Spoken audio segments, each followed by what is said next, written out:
presyo pagka ano, tatas yun, pagka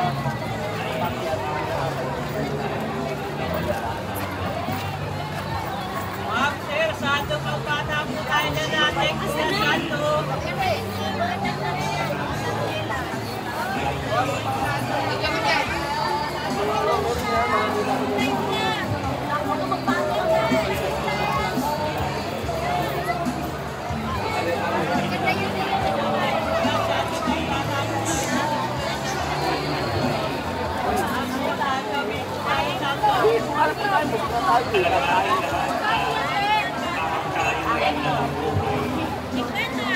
kurang eh, nakatipid na talaga kasi marami.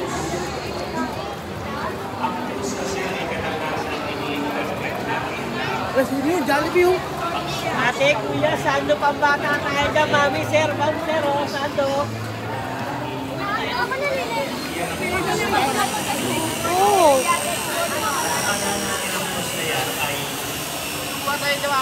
Parang wala nang katapusan. Lahat dumarating sa buhay natin. Ika nga tayo umorder ng problema dumarating, ano? Di ba? Pagka tayo umorder sa Lazada o sa Shopee, darating yun dahil in-order natin.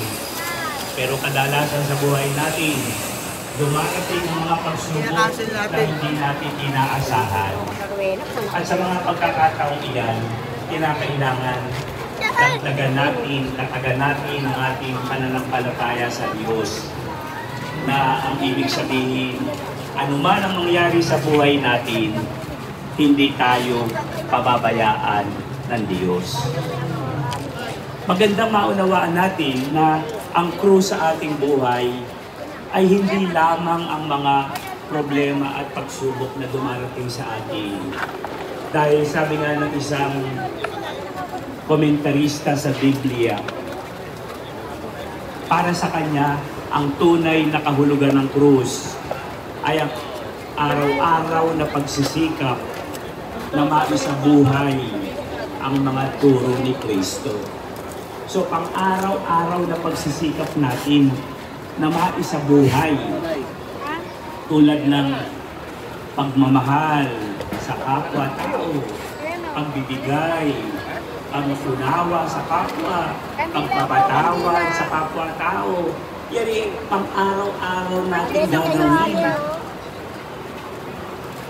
para tayo magkaroon ng buhay na walang hanggan. Kinakailangan mayroong pagsisikap sa atin na maisabuhay ang ating pananampalataya. Hindi lamang yung ikaw ay nakatingin sa krus. Sa palagay mo ba, pag tumingin ka sa krus araw-araw, maliligtas ka na? Hindi.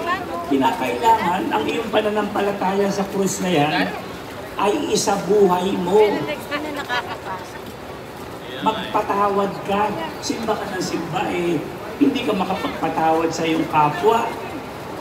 Naroon sa dibdib mo yung muhi at galit.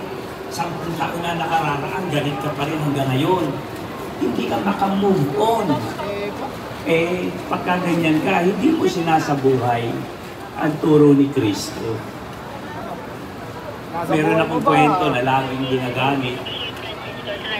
Meron daw isang maglola na meron silang isang maliit na tindahan. Si Lola, isang gabi, baka gawin yan. Baka gawin. sabi ng Lola,